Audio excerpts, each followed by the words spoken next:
Balance എത്രയുണ്ടെന്നറിയാതെ അല്ലെങ്കിൽ മിച്ചം എത്രയുണ്ടെന്ന് ഒരിക്കലും അറിയാതെ നിങ്ങൾ ചിലവഴിക്കുന്ന പണമാണ് സമയം. ഈ സമയത്തെ ബുദ്ധിപൂർവ്വം ഉപയോഗിക്കുക. കാലചക്രം അതിവേഗം കറങ്ങിക്കൊണ്ടിരിക്കുകയാണ് എന്ന് പറഞ്ഞാൽ ആരെങ്കിലും വിശ്വസിക്കുമോ?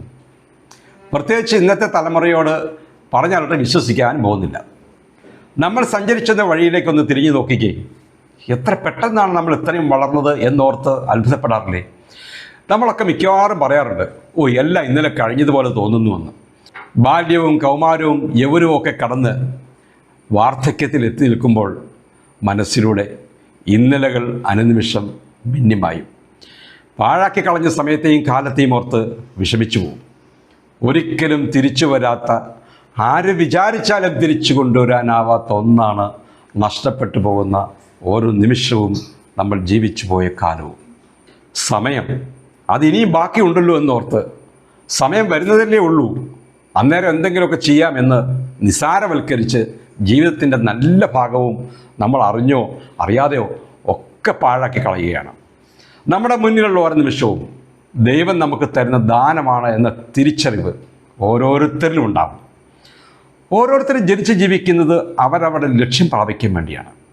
ലക്ഷ്യപ്രാപ്തിക്ക് വേണ്ടിയുള്ള പ്രയാണത്തിൽ നമ്മളെയൊക്കെ പുറകോട്ട് പിടിച്ചു വലിക്കുന്ന ധാരാളം ആളുകളും അനുഭവങ്ങളും ഒക്കെ നമുക്കുണ്ടാകാറുണ്ട്, നമ്മുടെ ചുറ്റിലുണ്ട് താനും.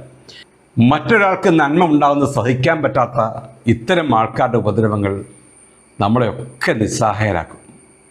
പലതും ചെയ്യണമെന്നൊക്കെ നമുക്ക് ആഗ്രഹമുണ്ടെങ്കിലും ഒന്നും ചെയ്യാൻ കഴിയാത്ത അവസ്ഥയിലേക്ക് ഇത്തരം ആളുകൾ നമ്മളെ തളച്ചിടും.